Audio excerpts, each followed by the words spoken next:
10 বছর ধরে বেহাল দশায় আলিপুরদুয়ারের মনোজিৎ নাগ বাস টার্মিনাস। অল্প বৃষ্টি হলেই জল জমে। যাত্রী প্রতীক্ষালয়ের টিনের শেড ভেঙে গিয়েছে বহুদিন। রাত হলেই দুষ্কৃতীদের আস্তানা হয়ে ওঠে। কমছে বাস প্রবেশের সংখ্যাও। একাধিকবার পরিদর্শন হলেও কোনো সুরাহা হয়নি। বুধবার ফের পরিদর্শনে যান পুরসভার চেয়ারম্যান ও জেলা প্রশাসনের প্রতিনিধি দল। এই জায়গাটা যদি বাস স্ট্যান্ডটা পুরোপুরিভাবে ভালো করে দেওয়া হয়, সারাই করে দেওয়া হয়, তাহলে সব গাড়িগুলো এখান থেকে ছাড়লে পরে আমাদের সবারই ভালো হয় আর কি। বৃষ্টি হলে তো এখানে 1 হাঁটুর উপরে জল থাকে। গাড়ি ঘোড়া প্যাসেঞ্জার আসা মানে মানুষ ঢুকতেই চায় না বাস স্ট্যান্ডের ভিতরে। কি ঢুকবে? এই যে চালগুলো আছে সব জায়গা দিয়ে জল পড়ে, লোক যে একটু দাঁড়াবে সেটারও বুদ্ধি নেই এখানে। আজকে দেখলাম আমাদের চেয়ারম্যান সাহেব এসছে, সাথে আমাদের পার্শ্ববর্তী আরও কিছু ওয়ার্ড কাউন্সিলর আছে, সাথে ভাইস চেয়ারম্যান আছে, তো কিছু সরকারি কিছু আধিকারিকও আছে।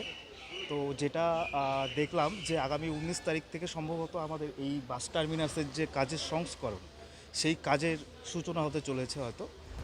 আগামী সপ্তাহ থেকে বাস টার্মিনাস মেরামতের কাজ শুরু হবে, জানান পুরসভার চেয়ারম্যান প্রসেনজিৎ কর।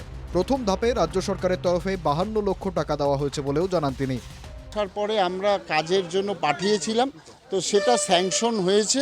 সেই এজেন্সি এসে তাদেরকে আজকে দেখিয়ে দিলাম কিভাবে কাজ করতে হবে। আমরা খুব শীঘ্রই এই কাজের সূচনা করব।